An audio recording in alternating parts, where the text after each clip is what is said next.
Welcome to Big Blend Radio with your hosts, Lisa and Nancy, editors of BigBlendMagazine.com.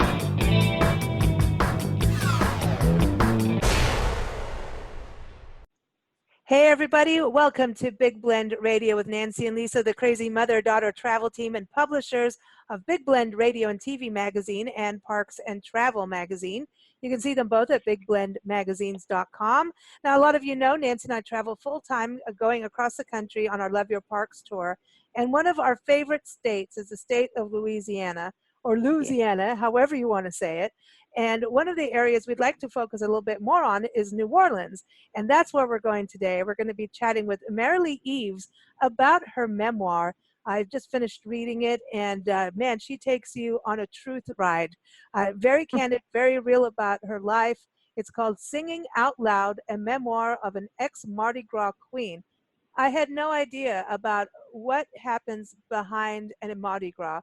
A lot of times you think, right, Nancy, go down on Bourbon Street and listen to music, throw beads, and have a bunch of cocktails and hurricane glasses. That's right. So there's a lot of cocktails involved in this book, but I didn't know about the stress of actually being a Mardi Gras queen. And of course, she's got it, and just an incredible story that I think is really important for everybody here. Again, Singing Out Loud is the title, a memoir of an ex-Mardi Gras queen. You can get it everywhere online, Amazon. Go to your bookstores and order it. Make sure you support local bookstores, and also go to her website, Marilee Eaves, and that's E-A-V-E-S. Marilee is M-A-R-I-L-E-E, MarileeEaves.com. So welcome, Marilee. How are you? Thank you. I'm good. I'm delighted to be talking to you and your mother. Yeah, you got the mother-daughter duo here, and you know what? I do want, just so you feel comfortable, we've got interesting family too. That's why we run off together. So just like that'll be enough of that. Yeah, I know. So just we do have some parallels in your story and ours, just on the comfort level there. But I wanted to start with your story. You were born during World War II, as the book publicity says, and reading your story is just a very interesting thing of what it was like, because your story really does take you through your personal life, but also talks about being a woman in that time frame, and then adopting into feminism, and what was that, and kind of getting truer and truer into that. And at one point we think this is a feminism. Is it burning our bras? What is it? And it seems that you went through this journey of feminism because you're not like your mom, right? Because your mom was raised different, and so was you. So were you. That's right. That's right. I didn't know what feminism was until a group of national arts women, the National Arts Caucus for Women, came to town, and I got to helping them in a volunteer kind of way. And suddenly I realized what feminism really was. People were doing things that had never occurred to me to do in terms of standing up for themselves and the way they looked at their lives. Nancy, you were raised after that, right? And I don't want to get everyone's years or anything mixed up here, but Nancy, you had kind of a similar thing of kind of have that, independent spirit, but had to figure it out a little bit in your childhood. It's not always about generational differences. There's a lot of that, but my father was pretty much different than any man I ever met that was, ever. He had some of the weirdest ideas, and I don't think it could have stemmed from that generation, and maybe from his parents a bit, because they came over. My grandmother was Hungarian or Romanian, one of those. And my grandfather was German, and my father was brought up in a really strict household. But the way he raised us was bizarre compared, because I'm like the hippie generation. And the way I was raised was the boys in the family were not allowed in the kitchen ever for any purpose whatsoever. If they needed a glass of water, they would have to come and get one of us to go get it.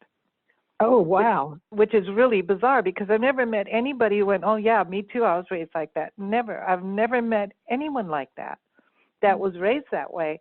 And then, you're looking at everybody around you, and because you have television and radio, you realize at a really early age there's something wrong here. This is not what the whole world is doing. And I think before television and radio, parents could kind of do what they wanted with kids because you couldn't see so fast what the rest of the world was like. But so it is odd what can happen in families when parents, I don't even understand my mom to this day of how she could let that happen. Yeah, but it's the silent mothers. Oh, and see, this is where here comes the similarities of silent mothers, and so knowing your place, you have to, as a woman, know your place. But there are extremes. I mean, tell us about your mother. Yeah. Well, my mother was brought up in the Mardi Gras tradition. Made her debut, went to Europe for a year for school. Married my good-looking, wonderful father, who then went right off to war. And my mother, I think, I know when she remarried my stepfather, not remarried, but married my stepfather, I think she just didn't want to cause any kind of stink. And so she was more quiet than she might have been if she was really thinking about things that were going on, which were a little bizarre, but not terrible. So, so you meet, we meet your mom in your story, and so the Mardi Gras tradition. This is something I really wanted to touch on, because some of it actually kind of goes back to my childhood growing up in South African cultures and Kenyan cultures, where there's the British side of things, and there's very much the protocol.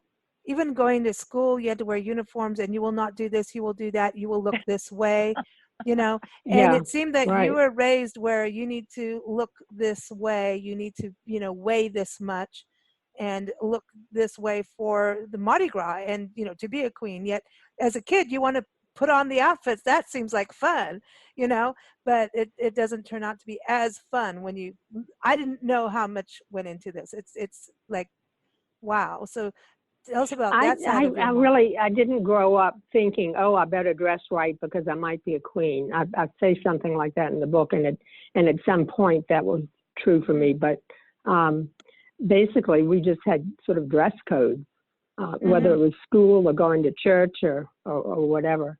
But and my mother paid a lot of attention to our clothes and to our and to my body anyway. And it's all so interesting when you think how evolved we've become and how kind of scary some of the evolution is now. Yeah, it is interesting. And how much do grandparents weigh in? Like I know my grandmother, at least on my mom's side, weighed in heavily as to interfering with what my parents were doing to the children. In my family, she was a little spitfire, and she'd like drive over the hill from Glendale into Sunland Tonga and stand there at 4'9" little dynamo and say, "You will not do this to these kids."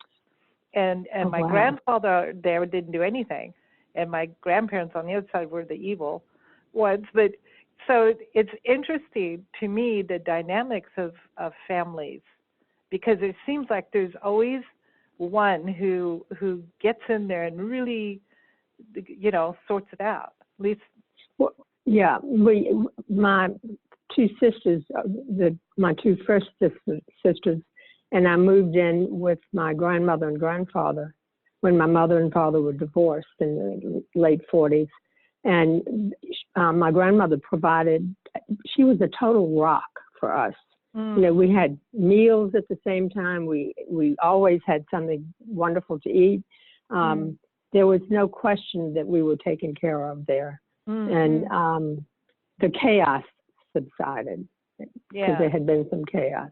And tell us about Ruth, because Ruth was a really special lady. Oh, she is a special lady. She was a special lady. She's gone now. But Ruth was the person who worked for my family the most or the longest. And she was amazing. She provided touch. She was always solicitous about what was going on with us. She listened to us. And particularly my sister Penny, she practically adopted Penny. And she, I don't know, I can't say enough about her. I'm in touch with her children and grandchildren. And I love to hear about what they're all doing, because she did so much for us. And I was so oblivious at the time about what she was doing, and that she might have another life besides my family. Yeah, Wow. yeah, yeah. Interesting. Yeah, because there were in South Africa and Kenya, there were workers or maids, however you want to say it, and Yeah. what's politically correct, but but that's over there. That's now they call them domestic workers in South Africa. I've learned that, but they were friends. To me, they were family. I'd go sit in their rooms and play cards, and they taught me things. They taught me how to cook. And they taught me language. I was taught Zulu, Xhosa, Swahili, all these different things, and there was just a special bond. They taught me gardening. They taught me so many things. Yeah, that's wonderful. And moving countries, it just was like that was leaving a family person, a piece of family, so I really bonded with that story of Ruth in your book, just how she kept being part of your life, and when you're going from youth to adulthood, and that it just was such a special story in there. And also talking about the racial difference, and that was another part that I wanted to bring up. That was something that you went through. There's feminism, and then it's like, hey, we can all be friends. And we can all see more than we've been seeing, and understand more than we've been seeing. Yeah. So you were kind of in that. I'm fascinated to hear more about your background. Well, let's get yours first. Everyone said you've got to read your book, but I wanted to go back. Mardi Gras, like I was saying in the beginning, as maybe a traveler or a tourist, sometimes you just think this is a big party. There's a carnival, but I didn't realize the different levels of Mardi Gras. I didn't understand the whole king and queen. We've been to the Mardi Gras Museum in Lake Charles. That was really fascinating. Cool. Yeah, that's really neat. So we've been to some things, and I just until reading your book, being able to really process it, I didn't understand how. Travel writer Debbie Stone, she went, one of our writers, she went to Mobile, Alabama, to Mardi Gras there. You touched on that in your book. That's the oldest one here. Yeah, the oldest one, and a lot of people think it'd be New Orleans. And she said she went to some of the events. She's like, you wouldn't believe this is like a long, long celebration. It goes for, a long time. And there's all these different events and different crews. So can you give us kind of an overview of it? Because it also seemed like it was different religions, different people, different cultures are doing different things. It's complex what happens. Well, it's very complex, particularly now, because everybody can participate. And that wasn't true before. Because there was a kind of a structure of old elite crews and organizations. And then in the 1970s, I think it was, there was some resistance to the exclusivity of some of the crews. And in fact, my daughter, Rebecca Snedeker, she's the director of the Center for the Gulf South at Tulane, but she brought out a documentary in 2006, and she touches on she starts investigating what's happening with the racial divide, kind of in terms of what's going on in the city. And at that point, some of the organizations had to either stop having their parades or get on the bandwagon and become more diverse. I don't think they became very diverse, but that was quite a time. And so when you're growing up, are you like sort of inundated sort of with are already brought up to believe that one of the things you need to do is try to be a queen? because kind of like a homecoming queen, like it's ingrained at a certain age that you must start modifying your behavior to qualify to be a queen. I don't think I ever thought about modifying my behavior, but it did become kind of a seductive dream, to be a queen. Okay. And so from that point of view, I was always looking at the newspaper to see who the queens were that year, because there's so many organizations. But that was definitely in the picture, something that I thought about. Maybe some people didn't think about it at all, but I did. And I'd had ancestors. My grandfather and my aunt had been. My grandfather had been Rex, which is the parade on Mardi Gras Day, and my aunt had been queen of that ball. And I have a lot of ancestors who have been in and out of different organizations. So it was definitely, I was embedded in that culture. Oh. And yet at the same time, it's like you have to have dress fittings and your hair done. And then there's different, like when you're the queen, you have to go to all these different kinds of events, right? It's work. And dance. It's work. And meantime, you were going back and forth from Boston to Mardi Gras land. And so you're doing two different, completely, I mean, that's, talk about, I know we're going to talk about bipolar, but that was bipolar right there, Exactly. Wow. Exactly. Balancing that, and you were talking about you have to go to lessons to learn how to wield the scepter. Wow. No way. That took a lot of time. Wow. But your dress is beautiful. All the beads. I mean, this is like, isn't this, you have to have money to be able to do this. I mean, can a poor person be a queen? Well, I've known many people whose families were modestly wealthy, and they had to really stretch to accommodate all this, or say no to some of them. So it just depends on the circumstances you're in. And I was in circumstances that this was something to do. So this is what there you are. And at the time when you were told your mom calls you, and you were actually in a medical facility, and you were psychiatric facility. Okay, there we go. Yes, here it is. And she's like, "You're going to be a queen." It's like, what? I mean, I would have some interesting language for that, because it would be, you know what I mean? Like, there's that side of you, it's like, hey, fairy princess side, right? And then the other side going, the stress of it all. Because how long does it take? The craziness of it, the bizarreness of it. It's a year, right? It's a year of your life.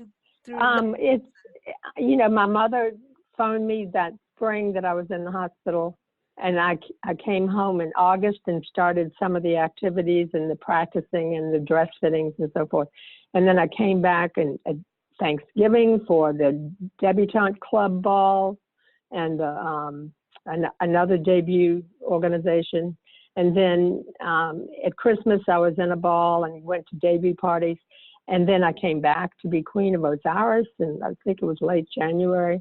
And then I came back again, and I was in in 3 other organizations. I mean, it was wild, really. That is. So how is a queen chosen? Is it by looks or abilities or? No, it's not a beauty contest. Not a beauty. Okay. That's what I was telling Nancy right before. No, because I was looking at some of the queens and I was saying, okay, it looks like everybody's really pretty, so it looks like a beauty contest. Well, I don't know how much that factors in, but I do know that family connection is more important than looks. That's what my observation. Because, the men run the organizations, not all of them. Fortunately, now there's some wonderful women's organizations, Nyx and Muses and Iris. But anyway, the men run organizations. They have the power to pick out, a certain little committee has the power to pick out who are the queens from year to year. And so that goes on. I was picked, I think, because my grandfather was active in all of this, and they were honoring him. It had nothing to do with me, as far as I could see. Wow. What do you think your mom? It's not a beauty contest. But your mom with your weight thing, and it didn't even sound like you were like really overweight or anything. I mean, that making you check in on the scale and having to take pills, like, was it Dexedrine and thyroid gland? Dexedrine and thyroid. Yeah. That can't have been good for you. I mean, how old were you at that point? Starting at 10 to 19 when I decided to go off of them. And that's when I went into McLean Hospital because I had a psychotic episode from the acute psychotic withdrawal from the pills. Wow. And I was not named. Some article said that I was called bipolar then, but nobody talked about a diagnosis like that then. I mean, this was in the early 60s. But then 20 years later, I had another episode, and that's when I was diagnosed with bipolar. And it took me 6 years to get on to the steady medication that I take now. That's really hard. That I've been taking for 32 years. Wow. So you've been taking medication for a long time. Do you think that the medication that you're taking, the Dexedrine and the thyroid pills and all that, do you think that led towards being bipolar at all? One friend of mine who's a psychiatrist thinks that it may have generated the propensity for it. I'm not using the right words, but he thinks that that's what caused me to have a bipolar episode later. Because you're young. You're so young, and your brain is still forming, and your body's still forming. Well, so I think that's why. Yeah. You know, sometimes you're taking more than, you know, my family, I know just watching my father's whole big drama with the medical profession, he ended up with several different doctors, and he ended up with something like 19 different narcotics being prescribed. And oh my gosh. We're talking, you know, several years ago. But and I'm hoping that would not happen today, where nobody was talking to each other. So these doctors, well, you need this, and they didn't really go and check that he was already on things. So he was on like 9 different narcotics, and then some of them reacted badly, and he reacted badly to everything. I mean, it was crazy, and there didn't seem to be a way to get to the doctors to say, hey, do you know, this is happening in our household. Can you do something? There's something wrong here. They just were like, no, here's another prescription. It's like, he's hyper, give him that. He's too slow, give him that. And so he's on all these drugs. And I'm wondering how many times this happens, where people on more than one drug and the drugs don't like each other, and you are the guinea pig of it. Sounds awful. Yeah, it's sad. It's really sad. But I'm hoping it doesn't happen today. Yeah. Really. Well, I'm hoping that there's more awareness that drugs are, you know, can be good and bad. I really respect and appreciate you writing your story, your memoir. Because I think these things. Thank you. I really do, because I think that bipolar is still kind of a hush-hush word in some places, in some societies. Yeah. And I think that it's something that, you know, once you understand it, that you can work through it, and you've proved that you can work through things and have a good life. And for you, it took you went through a lot to get there.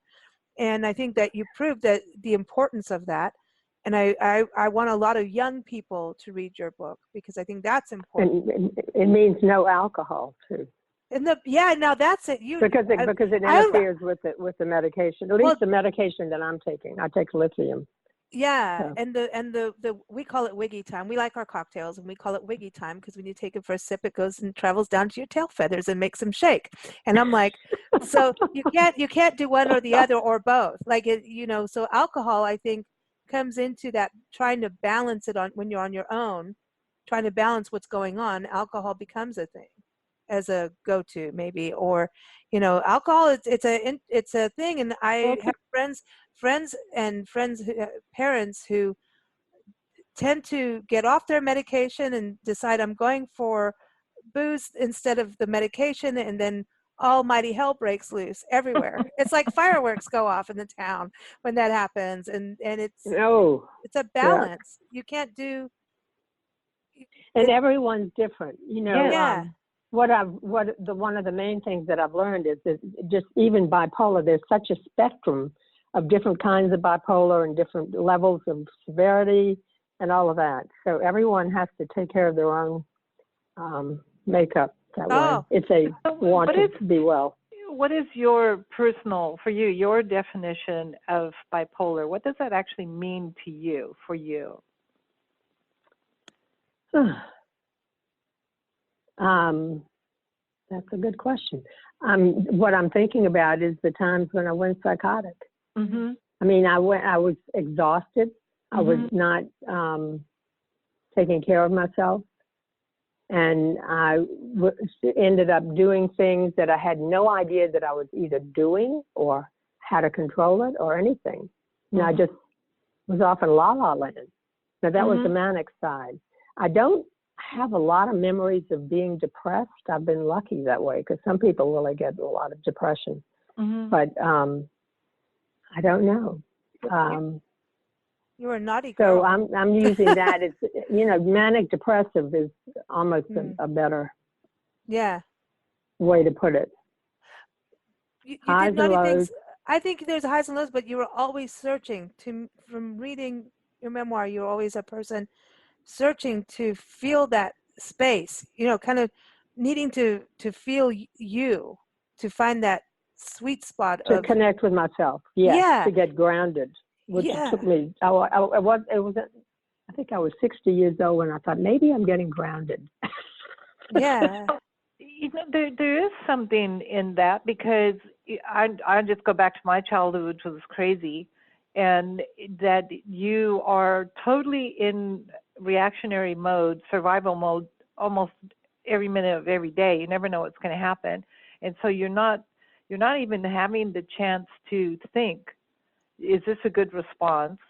That never enters your mind. Something happens. That's right. React. That's right. You don't, and then so you don't have a chance to, especially as a young person, you don't have a chance to weigh the options. Is this sensible? Is this a good thing? And you just react to circumstances, and then doctors and somebody else will come along and say, what's wrong with you? You need this, that.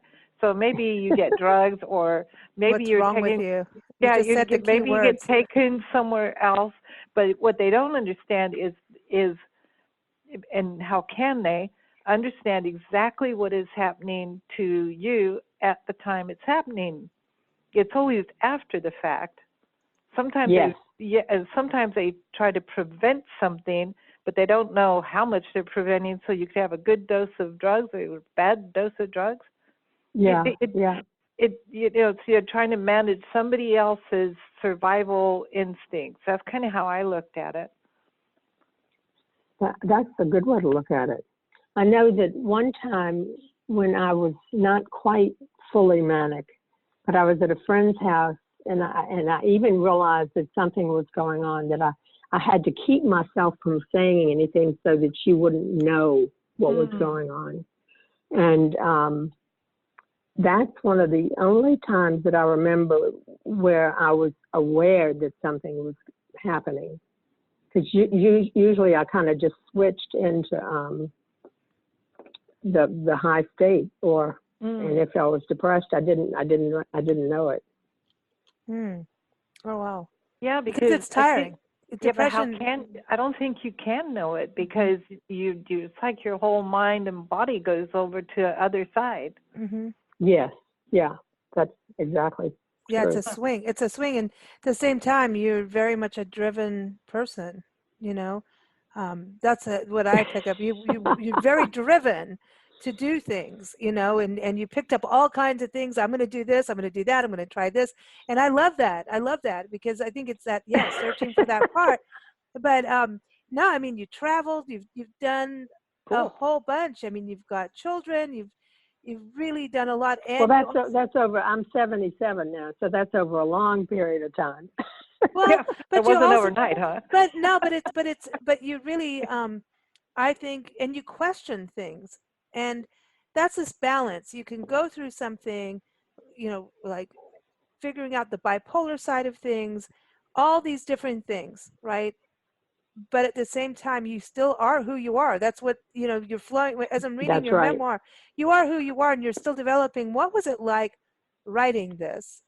Because you're very, very honest. And I really appreciate it because people can question themselves reading your story, maybe look for help if they need help in something, but That question would be nice. themselves. So are you being true to your authentic self, your true self? So there's a lot of things about reading memoirs, but when they're good like yours and you're like, dang, man, I'm glad you wrote your story because, it's like, I'm going to think about this over here, but it is like, I would be sitting there and like, whoa, now what's she doing?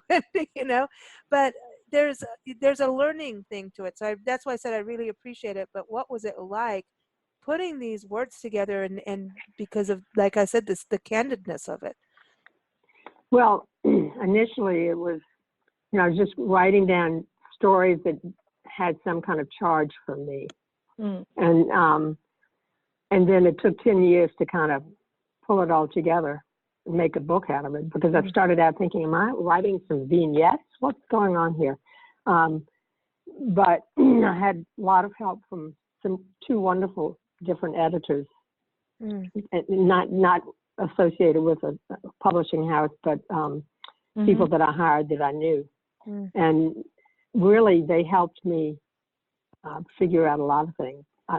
The book would not be the same without them. Shout out to Kelly Malone and Mary Potter and Madeline Eno. And the young man that encouraged you to write, because you're a wonderful writer. Oh, yes. That was Isaac Webb. He was my daughter Rebecca's boyfriend. He's in her movie. He's an African-American screenwriter. Very nice man. And he really did inspire me and help me realize that I did have some stories that were worth telling. That was important for me. I think that's true, because sometimes as part of people you think, okay, well, this and that happened. You're like, well, oh, that's a good story. I'll tell this one, but I'm sure not going to tell that one over there. I left out some things. Oh my gosh, I want to know. I have a whole file cabinet of stories that we decided not to put in. No. See, now the sequel is in for the rest of the story. Yeah. There you go. Sequel coming up. Yeah, I want to know, because there's I don't want to retell your memoir on the segment here. I want people to read the book, because you're just not going to believe it until you read it. You're just like, no. I mean, she's running off with a baron, a priest. There's just, I'm just saying, just check it out. How do you run off with a priest? No, I'm just saying she was a naughty girl, but at the same time doing amazing work. And just amazing. Let me ask you this. Okay, there's life rules. Like I'm such a big fan of nature, because nature seems to not have problems with making choices. Nature allows you to run off. Right. So now, okay, we're supposed to be smarter than animals, because we have a choice. And here we go. Right. So here we are. So we're like the experiment between nature and whatever comes after, like having a choice, and trying to, if you're really going to think about the choices instead of just react and make one, are you thinking about the consequences down the road? And is your thinking clear? Because you know how if you really want something to happen, you think, if I do it this way, this, and that will happen. But maybe not. You know what I mean? When you make a choice on something and you're really sure that, oh, if I do it this way, this will happen. And then something completely opposite happens. Absolutely. Yeah. And where's your backup plan when that happens? You're like, uh-oh. Right? Just fix it later.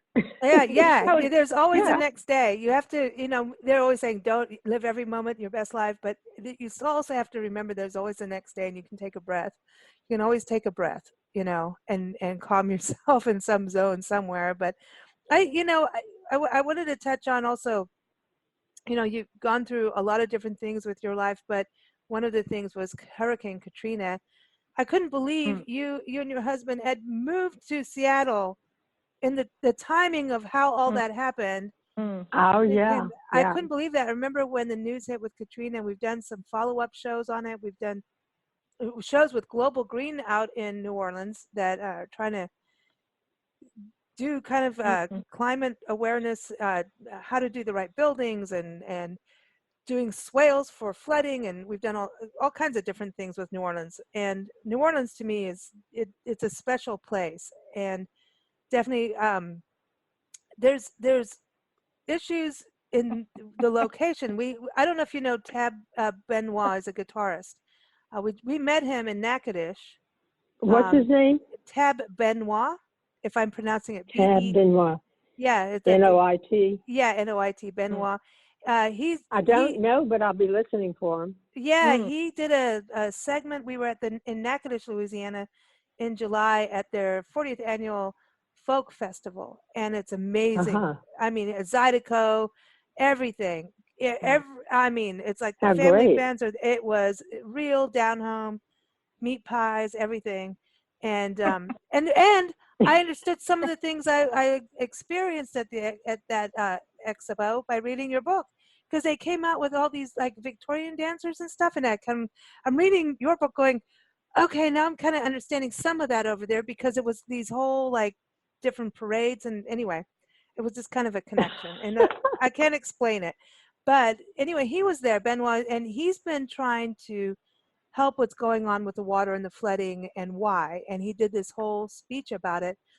But, you know, I know New Orleans is it just always feels like it's in that predicament place. Yet it's this magical place. And it's kind of like people who live there, it's like we're coming back, and it's once it's home, it's home. It's like we lived in, you know, wildflower fire zones. We've lived in hurricane zones as well. And once your heart is attached to a place, it's like we don't give a damn. We're coming back, and it seemed to happen to you too, no matter what's going on with the weather. I kind of think that all the Mardi Gras and all the festivities that we have are like a needed distraction from the real dangers that that are happening with the climate, with the water and so forth. My daughter Rebecca may know him, because she has a lot to do with what's happening with the water at Tulane in the center that she works for. Anyway, another subject. Oh, the Climate Action Center. That's what it is in New Orleans. Through Global Green, they have a Climate Action Center, trying to be a hub of what's going on.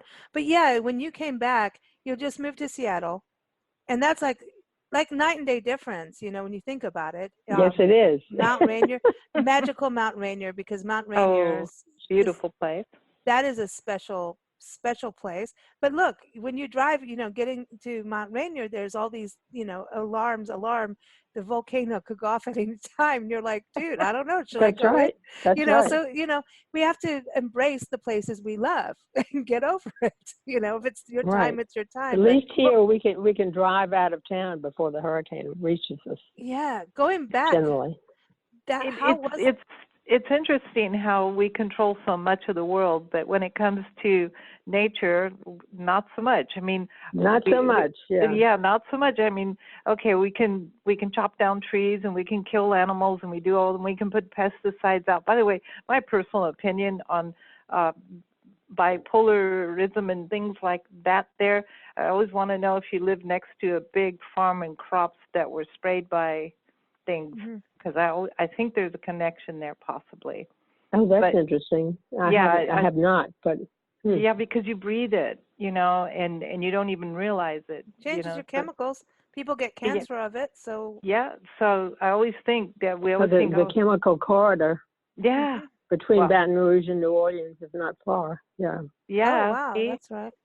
Well, I always think that, because we always think that it's something like we forget about what we breathe in on a daily basis. That's right. Yeah. So I'm just saying, maybe one day, I'm sure I'll be long gone, but somebody will go, you know what? Never know. But I think I just want to go back to Katrina, because you going back to your home and also going down to Mississippi, Biloxi, and to find that, and then that's what I was saying, that strength of still staying is amazing. It's like I think I would say you're all at the resurrection ferns that live on the big oaks, you know, that just rise back up and keep coming back up. And I think that's I would say you're a resurrection fern. Yeah, you just keep coming back up. She's like, I ain't done. Woohoo! You know.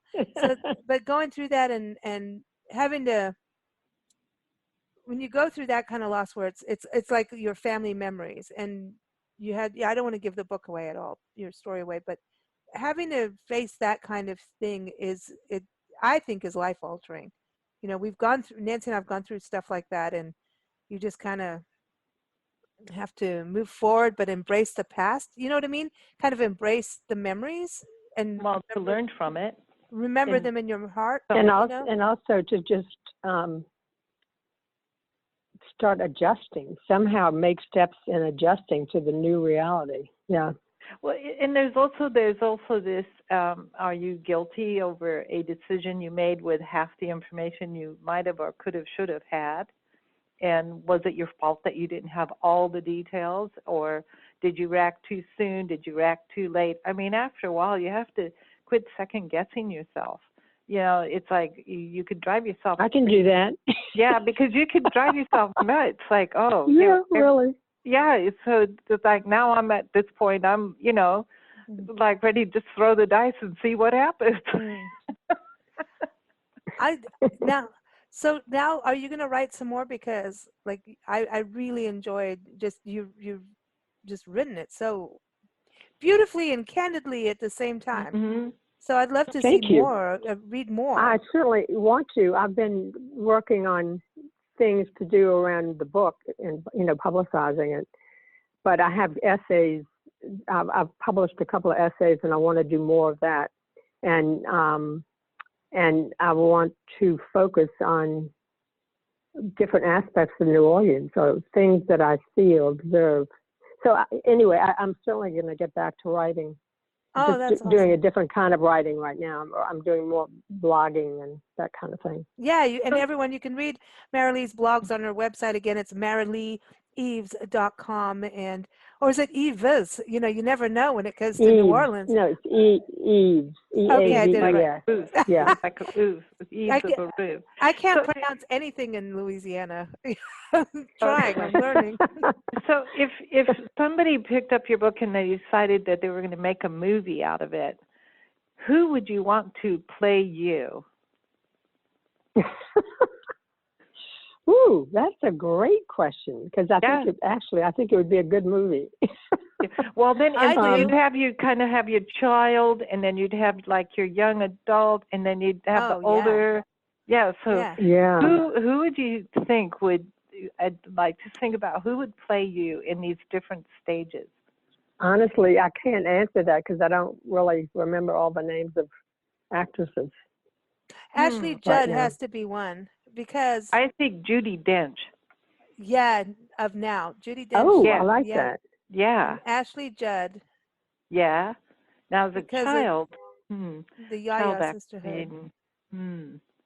You could always have Sandra Bullock. She's in New Orleans. What a great question. What fun. Sandra Bullock gets to be in there. Yeah, she would be good. But that's a really personal thing, so you could think on that. Yeah, I will. Go, Nancy. Go. I will. We like your answer in 24 hours. Thanks for bringing it up. But yeah, I mean, because it's interesting because it could go over your looks, or it could go over, your personality. And no, I think it it can't should always just be the looks. personality. Exactly. It's about your personality and your stance on things and how it changes. My final thing I wanted to ask you is, there was a part of your story where you'd gone through a divorce and financially getting into like, financially, I got to start working, I got to start doing all these things, and at the same time you were doing all these things, and you had to turn around and say, I ain't doing this no more, I'm not paying this, I'm not going to be part of the garden club, I'm not doing this. And everybody's like, well, you have to because of this and this, and you're like, no, I don't. The power of saying no, because I just wanted to bring this up because women, a lot of us have a hard time saying no, and B, a lot of people do have that thing of, oh, we must do this because of this and this and this. Sure. The society ties, and you said no, and wasn't that kind of freeing in a way, even though everybody gets whack it was, about it? and it gave me some space, because those are the kinds of things that I was doing a lot of those, and I was good at it, but I but where was I? Yeah. I needed to pull things in order to create space to figure those other things out. Yeah. That makes Yeah. I love that. I love that part of the book. I was like, yes, say no. That's like, say no. So everybody, the book is by Marilee Eaves. Again, Marilee, it's Marilee. I'm just, telling everybody I can spell. And then Eaves, Eaves. It's called Singing Out Loud. Such a good title. A memoir of an ex-Mardi Gras queen. And again, MarileeEaves.com. Of course, Amazon, Barnes & Noble, all those places. But also go to your bookstore, your local bookstore. If it's not there, ask for it. Do you have a local bookstore in your neighborhood? Yes, the Garden District bookstore. cool. It's a half a block from my house. Awesome. And they gave me a wonderful launch event, and we had lots of people there. It was great. Wonderful. Garden District Bookshop. Okay, we'll have to check it out when we come out to New Orleans. Yes, and indeed. we're going to play a song from one of our favorite New Orleans dudes, is John Roniger. He's been on our show a gazillion times. And actually, our theme song for our tour is written by him. It's called My Favorite Bridge. And I was Oh my gosh. I know. And I have I had a hard time picking the right song for you because I think you had 10 to 15 songs that would have been appropriate for your story. There's one called Magazine Street. There's The Crystal Ball, because I was thinking of the psychics, there's all these different ones. But I figured we'd go with the title track from his EP when he lived in the Bay Area when we first connected with him and started covering his music. And then he moved back home to New Orleans. And he put out an EP called Nola Rolls. And I thought, you know what? The title song is perfect for you because it just has that whole feeling of what New Orleans is, what it's about. Great. Here it is, everyone. Nola Rolls, again, by John Roniger, and that's Jon for John Roniger. And there's Ronigers in Marilee's story, too. Just saying there's a connection on that. Right, Marilee? Yes, the definitely. Cool. And keep up with John at johnronigermusic.com. And, of course, keep up with us at bigblendradio.com. Thank you all for joining us. Thank you so much, Marilee. Thank you both, Nancy and Lisa. I really appreciate it.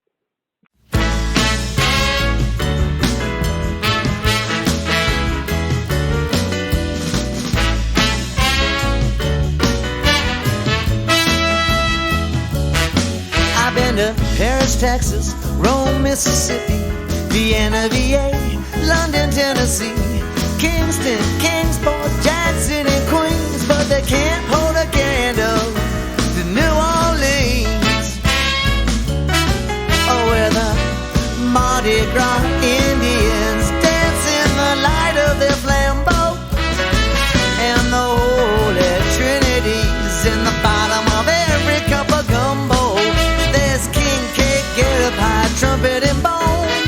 That's the way that Nola rolls.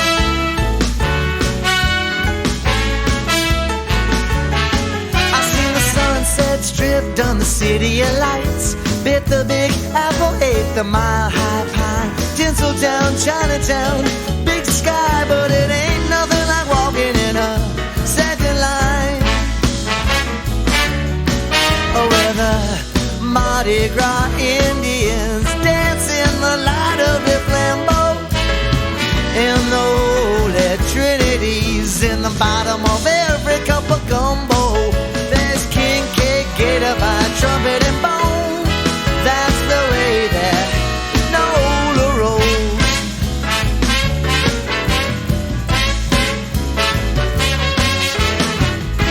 When Tuba Fat comes to take me away,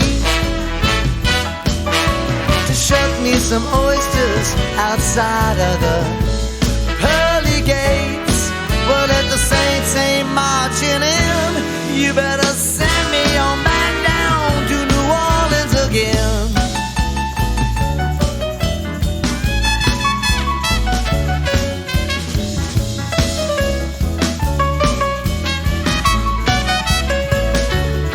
Cause we got Mardi Gras Indians